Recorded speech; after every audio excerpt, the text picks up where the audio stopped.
Multitech institute में। मैं आप लोगों का आज मल्टीटेक इंस्टीट्यूट में जो मेरा मेन ऑफिस जो है वो हमारा तिलक नगर में, और इसका सेकंड ऑफिस ओपन होने जा रहा है वो हमारा बदरपुर में ओपन होने जा रहा है। उसमें सबसे पहले आज हम उस कोर्स के बारे में मैं आपको बताने जा रहा हूँ। इसमें सबसे पहले हम लैपटॉप रिपेयरिंग, जिसमें हम डेस्कटॉप और लैपटॉप का चिप लेवल रिपेयरिंग हम बताते हैं, जिसमें हमारा कार्ड लेवल भी इसमें समाहित होता है। सेकेंड कोर्स हमारा है प्रिंटर रिपेयरिंग, सीसीटीवी, एलईडी और बैटरी रिक्शा रिपेयरिंग भी। सारे कोर्सों की जानकारी दी जाती है यहाँ पर, जिसमें हम अभी टॉपिक लेके चल रहे हैं। वो टॉपिक हमारा है लैपटॉप, और लैपटॉप में हम सबसे पहले जो रिपेयरिंग करने जा रहे हैं, आज बताने जा रहे हैं, उस एचपी लैपटॉप के बारे में बताने जा रहे हैं कि एचपी लैपटॉप उसको असेंबलिंग करना है, और इस दौरान असेंबलिंग के दौरान भी कुछ इसमें प्रॉब्लम्स जो होते हैं उसे हमें सोल्व भी करना होता है। जिसमें असेंबलिंग के दौरान जो प्रॉब्लम्स होते हैं, जिसमें हीटिंग का प्रॉब्लम सबसे ज्यादा आते हैं कि जो हमारा लैपटॉप हो या डेस्कटॉप ओवरहीट होते रहते हैं, जिसमें हमारा फैन प्रॉपर वर्क नहीं करता है, या हमारा सिस्टम में नो डिस्प्ले का भी प्रॉब्लम्स आते हैं, जिस दौरान भी हमें लैपटॉप को ओपन करना होता है। जिसमें हमें सबसे पहले लैपटॉप के बारे में हमें ये बताना है कि लैपटॉप को किस तरीके से इसे ओपन करना है। इस ओपन करने के दौरान हमें क्या क्या सावधानियां बरतनी है कि ताकि हमारे लैपटॉप में दूसरा कोई प्रॉब्लम क्रिएट ना हो। अब सबसे पहले हम स्टेप 1 स्टार्ट करते हैं कि हमें लैपटॉप में कैसे ओपन करना है। जी सबसे पहले हमें कौन सी डिवाइस को अलग करना है। तो इस डिवाइस को अलग करने के लिए सबसे पहले आपके पास कुछ टूल्स आपके पास अवेलेबल होने चाहिए। जो हमारे पास टूल्स अवेलेबल हैं, और जिसमें हमारा सबसे पहले मैग्नेटिक स्क्रू ड्राइवर अवेलेबल होनी चाहिए। आप सभी के पास मैग्नेटिक स्क्रू ड्राइवर होनी चाहिए, ताकि उसे हम मैग्नेट के थ्रू उस स्क्रू को प्रॉपर ग्रिप बनाकर उसे पकड़ सकते हैं। क्योंकि अगर मैग्नेटिक स्क्रू ड्राइवर आपके पास नहीं होगा तो प्रॉब्लम्स थोड़ा ज्यादा क्रिएट होता है। सबसे पहले तो हमें स्क्रू ड्राइवर के बारे में हमें जानकारी होनी चाहिए, क्योंकि मोस्टली आपको लैपटॉप में ज्यादातर 4 हेड के ही स्क्रू लगे होते हैं। 4 हेड कहने का मतलब इसमें 4 हेड बने होते हैं, प्लस टाइप में आपको स्क्रू बने हुए होंगे। जितने भी स्क्रू होंगे यहाँ पर 4 हेड के बने होते हैं। तो हम यहाँ पर वीडियो को स्टार्ट, कोई भी कंपनी का लैपटॉप हो उसे खोलने का प्रोसेस करीब करीब सभी का सेम होता है। अंदर में लगे हुए सारे पार्ट्स भी सेम ही होते हैं, क्योंकि सारे पार्ट्स मैंने एक ही कंपनी के लगे होते हैं। जैसे हार्ड डिस्क के मान के लिए हार्ड डिस्क या तो सीगेट कंपनी का लगा होगा, या डब्ल्यूडी का होगा, या आपको सैमसंग कंपनी का लगा हुआ होगा। ये मोस्टली 3 कंपनी के ही ज्यादातर आते हैं। तो सबसे पहले हमें जो ओपन यहाँ पर करना है, तो सबसे पहले कभी भी हम ओपन करते हैं तो सबसे पहले हमें इसे बैटरी सेक्शन को अलग करना होता है, जिसमें हमें बैटरी लगा होता है। इसमें भी हमें ध्यान रखना है कि बैटरी, कुछ लैपटॉप में बैटरी इनबिल्ड आते हैं, तो उसमें बाहर से ही बैटरी लगे होते हैं। जिसमें बाहर से बैटरी लगे होते हैं उसे तो हम इजी वे में डिस्कनेक्ट कर लेते हैं, लेकिन जिसमें अगर इनबिल्ट बैटरी लगा होता है उसे अपर कवर को, बैक साइड के कवर को ओपन करने के बाद ही उसे हम कनेक्टर को डिस्कनेक्ट करते हैं। इसमें जो हमारा बैटरी लगा हुआ है वो बाहर से बैटरी लगा हुआ है, और इस बैटरी के दोनों साइड के लॉक भी दिख रहे हैं यहाँ पर जी। अब इस लॉक को हम इस तरह से प्रेस करेंगे साइड में, और ऑन लॉक ये बैटरी हो जाएगा हमारा, और ये इस तरह से हम इस बैटरी को डिस्कनेक्ट कर लेंगे जी। ये बैटरी हमारा सबसे पहले इसे साइड में आसानी से रख देंगे। अब इसके बाद सेकेंड पोजीशन आएगा कि इसके ऊपर लगे हुए बहुत सारे स्क्रू हमें दिख रहे हैं। क्या हम सारे स्क्रू को एक 1 बाय 1 खोल दें, या एक ही बार खोल के हम सारे देख दें? नहीं, सबसे पहले अब हमें यहाँ पर ध्यान रखना है कि जो यहाँ पर लगे हुए डीवीडी राइटर जैसे है, या किसी लैपटॉप में आपको रैम का सेक्शन यहाँ बना हुआ होगा, किसी में आपका हार्ड डिस्क का सेक्शन बना हुआ होगा, तो किसी में वाईफाई का भी होगा। जो ऊपर से सबसे पहले ओपन होने वाले पार्ट्स हैं, जिसमें सबसे पहले हमारा रैम, हार्ड डिस्क, डीवीडी, ये सारे चीज को ओपन करना है। तो इसमें सबसे पहले डीवीडी राइटर है, तो हम इस सबसे पहले डीवीडी राइटर को ओपन कर लेते हैं। आप एक क्वेश्चन भी कर सकते हैं कि सर क्यों हम डीवीडी राइटर को पहले ओपन करें, हम क्यों ना सारे स्क्रू को ही ओपन कर लें? तो कभी कभी क्या होता है, बहुत सारे लैपटॉप में डीवीडी राइटर के नीचे भी कम से कम 2 या 3 स्क्रू लगे हुए होते हैं, जो बॉडी के साथ टच होते हैं। अगर हम उसे स्क्रू को ओपन नहीं करें तो बॉडी फिर हमें क्रैक होने का ज्यादा चांस होता है जी। लेकिन उससे हमें सेफ्टी के लिए हमें पहले डीवीडी को आसानी से, इजी से यहाँ से हमें ओपन कर लेना होता है, जो आप यहाँ से साइड से हम इस डीवीडी राइटर को बाहर खींच लेते हैं। अब इसके बाद में सारे स्क्रू, जितने भी स्क्रू लगे हुए सारे स्क्रू को 1 बाय 1 ओपन करेंगे जी। और देखिए हमें ये भी ध्यान रखना है कि साइड के जो स्क्रू होते हैं, साइड थोड़ी सी साइड बड़ी होती है जी। जो ये देख रहे साइड और इस स्क्रू का साइज देखिए, दोनों साइड में अंतर है।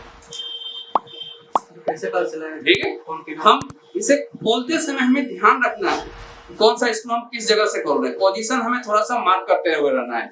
अगर हम फर्स्ट टाइम खोल रहे हैं तभी भी हम ध्यान रखेंगे, हमें एक्सपीरियंस है तभी भी हम ध्यान रखेंगे जी। अगर हम ये ध्यान न रखें, इस स्क्रू को बाय चांस गलती से हम यहाँ पर टाइट करें, टाइट तो हो जाएगा लेकिन एक कीपैड में होल कर देगा जी। साथ साथ में अगर थोड़ा सा और बड़ा होगा तो सामने लगा हुआ डिस्प्ले में भी आपको होल कर देगा और डिस्प्ले आपका डैमेज हो जाएगा। इस चीजों को हमें ध्यान रखना है।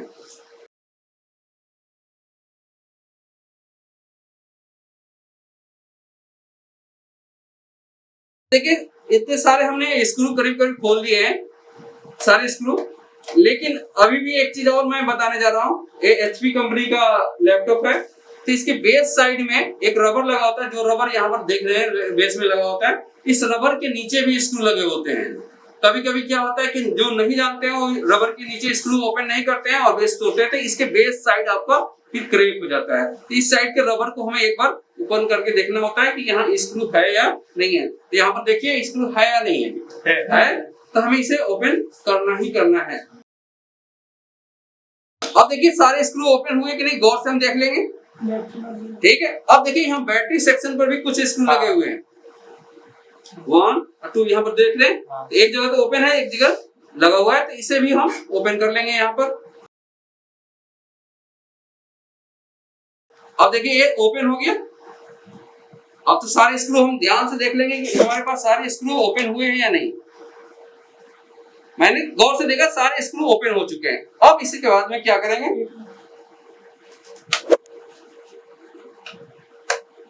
एक स्क्रू यहाँ पर अभी लगे थे बेस के ऊपर से। अब इसके साइड में हम इसे डिस्प्ले को ऊपर उठाएंगे। ठीक है, अब इसके बाद में हमें हमारे पास एक ट्वीजर होनी चाहिए या एयरलाइनर होनी चाहिए जी, जो पतली वाली होनी चाहिए, जिस पर हम यहाँ पर लॉक से जो देख रहे हैं, इस लॉक को साइड से आराम से ऊपर उठा लेंगे।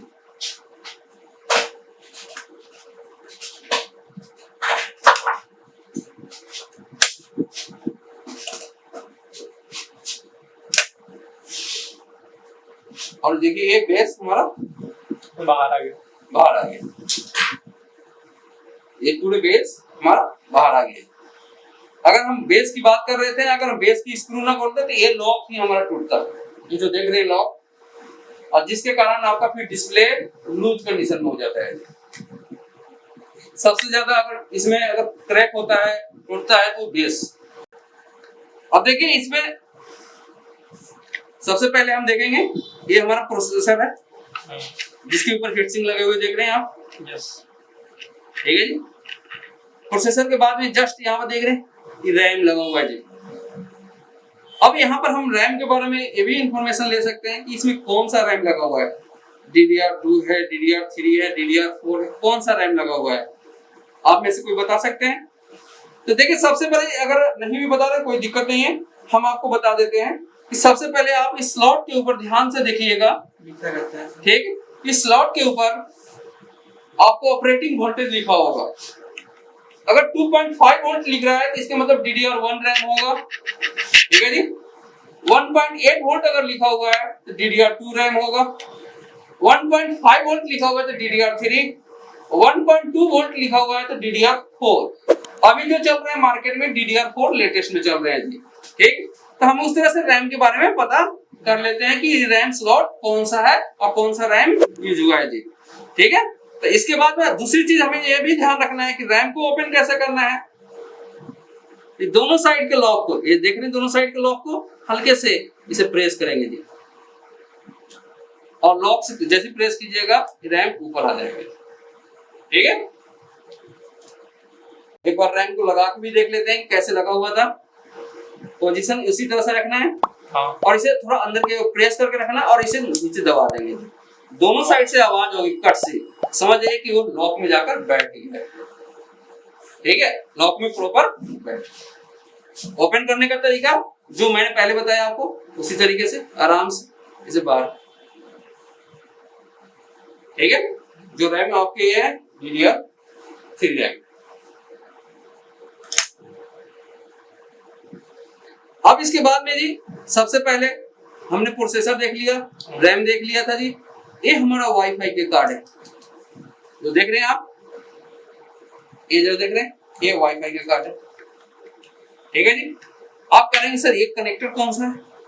ये हमारा कीपैड जो नीचे लगा हुआ है, जो कीबोर्ड जिसे हम कहते हैं कीपैड का कनेक्टर है जी। ठीक है, आप कीपैड का कनेक्टर कभी ओपन करना होगा, हल्का सा इसे ऊपर उठाएंगे और ये यहाँ से डिस्कनेक्ट हो जाएगा जी। ये जो कनेक्टर देख रहे हैं, हाँ। ये आपको डीवीडी राइटर, ये डीवीडी राइटर का जी। देखिए डीवीडी राइटर ये इसी तरह से आके इसमें लगा होता है और स्क्रू यहाँ पर टाइट हो जाता है, समझ रहे हैं ना। ये डीवीडी राइटर का भी हमने दिखा दिया।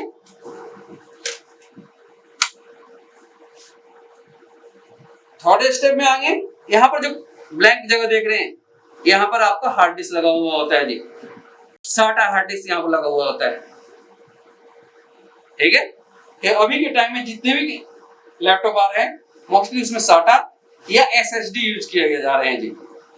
ठीक है, तो इसे भी करने के लिए कनेक्टर लगा होता है, इस कनेक्टर से डिस्कनेक्ट कर लेंगे, ये हमारा पूरा ओपन हो जाएगा। अब यहाँ पर सबसे पहले हमें प्रोसेसर और CPU फैन को ओपन करना है, तो हमें इसके बारे में भी समझना है कि कैसे कैसे इसे ओपन करना है जी।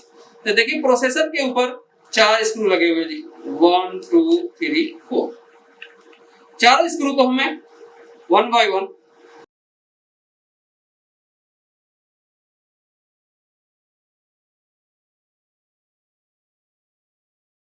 और ये देखिए हमारा हीट सिंक ओपन हो चुका है। हीट सिंक के क्या यहाँ पर वर्क है, ये भी आप क्वेश्चन कर सकते हैं।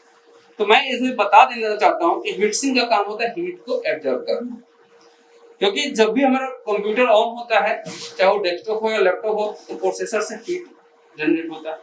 अब हीट सिंक क्या करेगा, हीट को एब्जॉर्ब कर लेता है, जिससे कि प्रोसेसर हमारा ओवरहीट ना हो सके। और ये हीट सिंक आपको पता है ये तांबे लगा हुआ है, ये हीट को एब्जॉर्ब करके यहाँ लाता है, और ये जो फैन लगा हुआ है इस फैन के द्वारा इसे एडजस्ट किया जाता है, मतलब बाहर किया जाता है, जिससे आपको सिस्टम में हैंगिंग प्रॉब्लम कभी नहीं होगा। क्योंकि काफी टाइम ऐसा सुनिएगा सिस्टम ऑन तो हो रहा है, लेकिन कुछ देर वर्क करने के बाद, आधा घंटा 1 घंटा वर्क करने के बाद सिस्टम हैंग कर जा रहा है जी, उसे ओपन होने में टाइम लग रहा है, फाइल को ओपन होने में टाइम हो रहा है, मतलब ओवर हीटिंग हो रहा है, उसे हम कहेंगे ओवर हीटिंग होना, माने हीट ज्यादा हो रहा है जी। तो उस कंडीशन में आपको इसी काम को करना है कि पहले सबसे पहले हीट सिंक को जो जालीदार देख रहे हैं यहाँ पर, इसे हम ब्रश से साफ कर लेते हैं। ठीक है, क्योंकि डस्ट इसी में बैठ जाता है। दूसरा, इसे CPU फैन को हमें क्लीन करना होगा, और फैन को रोटेट करा के भी देखना है कि फैन प्रॉपर मूवमेंट कर रहा है नहीं। कभी कभी क्या होता है फैन जाम भी हो जाता है, तो अब देखिए अगर जाम हो जाता है तो कैसे इसे सोल्व करेंगे वो भी मैं बता देता हूँ आपको। सबसे पहले हम इसे फैन को ओपन कर लेते हैं। फैन ओपन हो गया। अब इस फैन को हमें कैसे खोलना है ये भी ध्यान रखिएगा। किसी किसी में फैन के ऊपर छोटे से 2 स्क्रू लगे होते हैं, जो आप स्क्रू देख रहे हैं यहाँ पर। किसी किसी में 2 स्क्रू लगे होते हैं, किसी में स्क्रू नहीं होते, केवल लॉक ही लगे थे, जो लॉक भी यहाँ पर देख रहे हैं। इसमें लॉक और स्क्रू दोनों लगे हुए हैं। तो इन दोनों चीजों को हमें ओपन करना है। इसमें सबसे पहले हमें बारीक स्क्रू को ओपन करने के लिए बारीक स्क्रू ड्राइवर, तो इसके बाद में हम इस फैन के ऊपर लगे हुए स्क्रू को यहाँ से ओपन कर लेंगे। सबसे पहले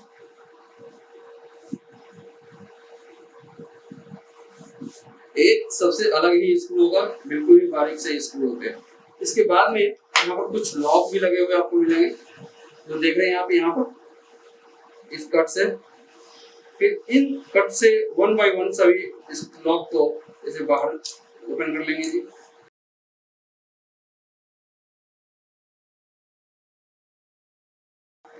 और देखिए ये कवर ओपन हो गया। और इसके बाद में इस फैन को हम ओपन कर लेते हैं। जो आप फैन देख रहे हैं बिल्कुल ही ओपन होगी। और इसके पास में जो फैन नहीं चलता है और इसके कारण हमें फैन को चेंज करना पड़ता है, उस कंडीशन में आपको क्या करना है, जुगाड़, आपके पास सिलिकॉन ऑयल होनी चाहिए, या मशीन ऑयल तो हर जगह मिल जाते हैं जी।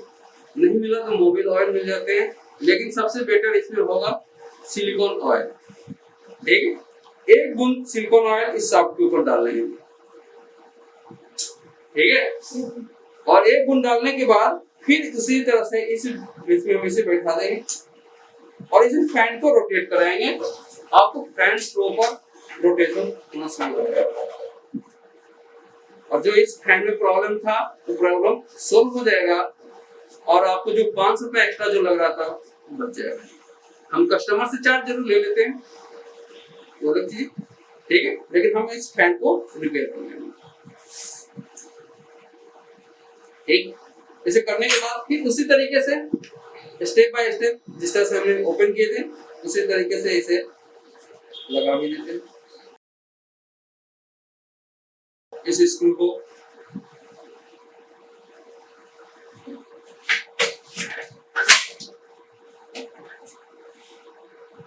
फिर हम अपने यहाँ पर ठीक फैन का वर्क हो गया यहाँ पर। अब सेकंड नंबर आ रहा है जी यहाँ पर, ये वाईफाई जो देख रहे हैं वाईफाई कार्ड। इस वाईफाई कार्ड के ऊपर किसी में 2 कनेक्टर लगे होते हैं। एक कनेक्टर का साइज थोड़ा साइज बड़ा होगा, दूसरे कनेक्टर का साइज थोड़ा छोटा होगा। ठीक है, दोनों का कलर में भी डिफरेंस दिया जाता है, व्हाइट कलर और ब्लैक कलर में होगा।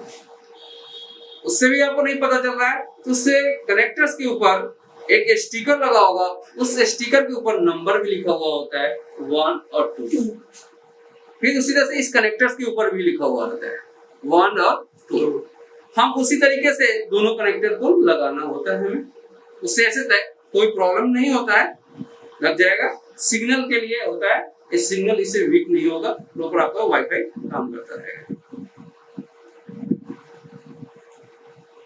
अब इसके बाद सेकंड नंबर हम आ जा रहे हैं, ये डिस्प्ले कनेक्टर। देखिए एक डिस्प्ले कनेक्टर है, ठीक है, एलवीडीएस जिसे हम कहते हैं, एलवीडीएस से जाके जुड़ा हुआ है, ये डिस्प्ले के लिए कनेक्टर लगा हुआ है। ठीक है, अब इस कनेक्टर को हमें निकालते समय बिल्कुल ध्यान रखना है कि किस तरीके से निकालना है, दोनों साइड के कट में, ताकि ये कनेक्टर का वायर किसी भी तरीके से प्रॉब्लम क्रिएट ना करे। क्योंकि देखिए छोटे से कनेक्टर में कम से कम 40 से 45 वाट जुड़े होते हैं। ठीक है, तो कनेक्टर को भी हमने डिस्कनेक्ट कर लिया जी।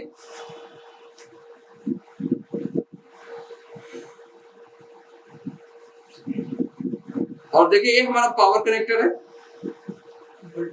वोल्टेज सेक्शन के लिए जो अब बता दें बात करते हैं। और ये हमारा यूएसबी कनेक्टर के लिए देख रहे हैं, तो इसे भी यहाँ से हम कनेक्टर से डिस्कनेक्ट कर लेंगे।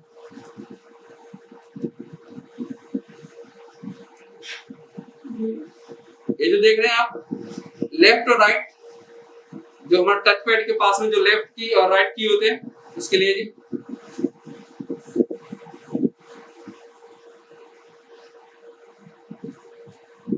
ठीक है, अब आप इस कनेक्टर के बारे में भी पूछिए कौन सा कनेक्टर है, तो देखिए सबसे पहले यहाँ पर लिखो एसपीके, साथ में लिखो जेएसपीके, जे फॉर जम्पर या कनेक्टर उसे बोलेंगे, स्पीकर कहते हैं, ये स्पीकर का कनेक्टर है जी। तो 2 स्पीकर लगे हुए दिख रहे, हाँ हाँ, ठीक है जी।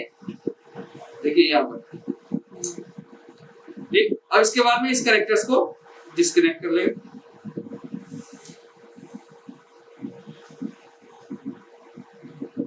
अब देखिए हमारे इस पर सारे कनेक्टर्स ओपन हो चुके हैं। इस समय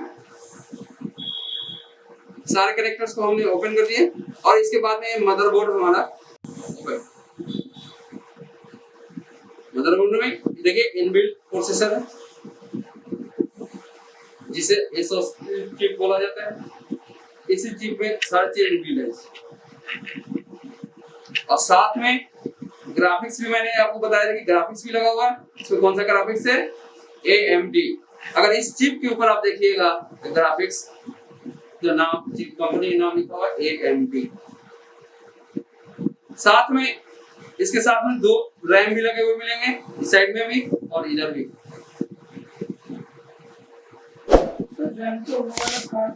ठीक है, वो रैम है इनबिल्ट, आज के टाइम में इनबिल्ट रैम भी आना शुरू हो गए हैं जी।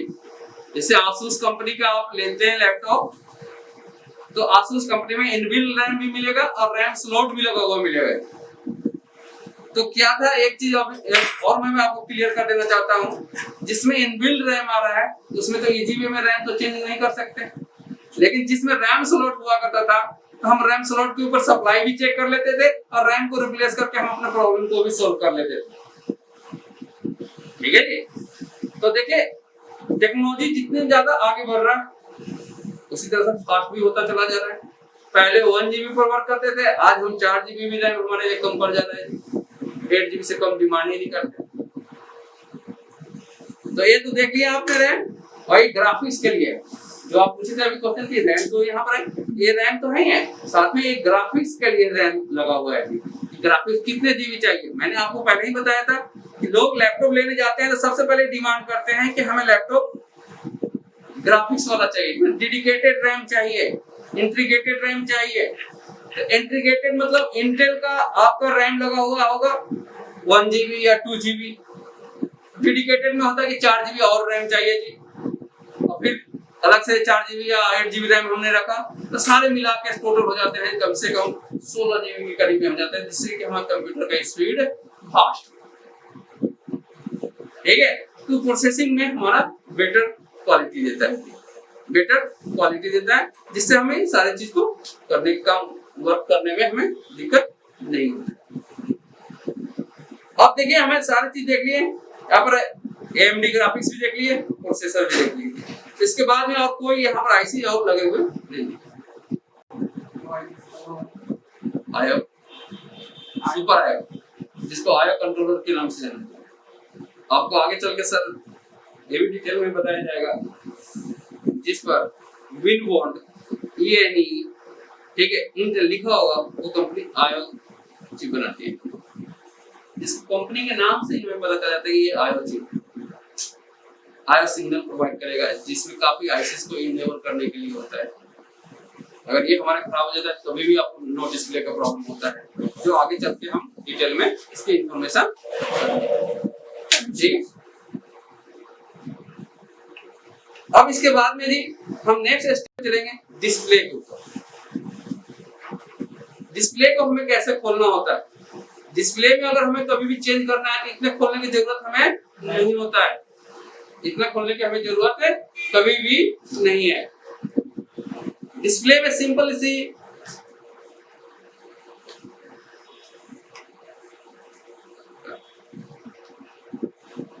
ये जो देख रहे हैं कनेक्टर्स, ये सभी कनेक्टर्स को हमें, अब देखिए इसमें सबसे पहले क्या है कि इसको लॉक लगे होते हैं, इस साइड से हमें लॉक को हटाना होता है।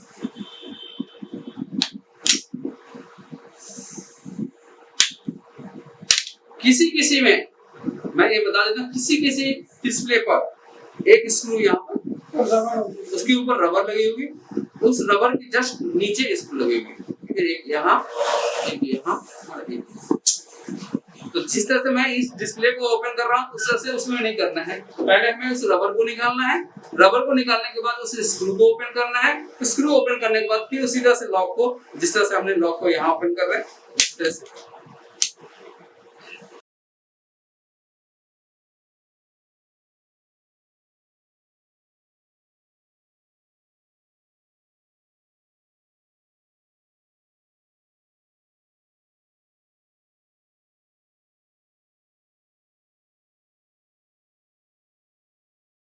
सर इसको हिट करके निकाल सकते हैं थोड़ा, मिनिमम थोड़ा हिट करेंगे, प्लास्टिक है, कहीं गल गया तो काम उससे कोई दिक्कत नहीं, क्योंकि इस पर साइड में लगा ठीक है। और देखिए सिंपल से हमें लॉक ओपन हो गया। इसके बाद में इस डिस्प्ले के ऊपर लगे हुए कुछ स्क्रू दिख रहे हैं आपको? हाँ सर। ठीक है, 1 2 3 4। अब जितने भी स्क्रू लगे आराम से इसे हम बाहर निकाल लेते हैं।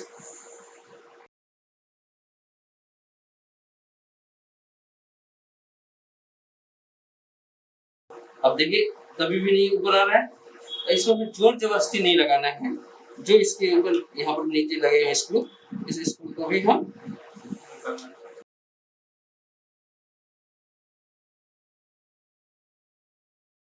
और इसके बाद में इसे हम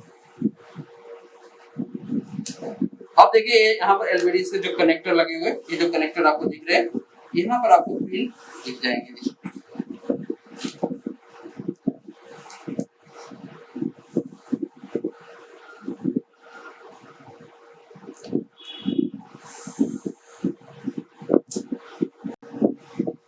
ब्लैक स्टिकर पे यहाँ पर देखिए, ये देखिए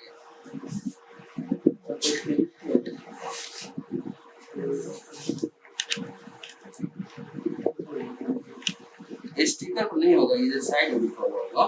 अब स्टिकर पर लिखा हुआ होगा तो ठीक है, चलिए वहाँ पर लिखा हुआ होता है, सब दिखा दीजिए एक बार, कितने भी लिखा काउंट करना पड़ेगा, इसमें पिन को काउंट करना पड़ेगा। ऐसे 40 पिन के ज्यादातर आते हैं, ठीक है। इसमें पिन का संख्या नहीं दिया है, चलिए इससे कोई दिक्कत नहीं, यहाँ पर भी देख लेता हूँ।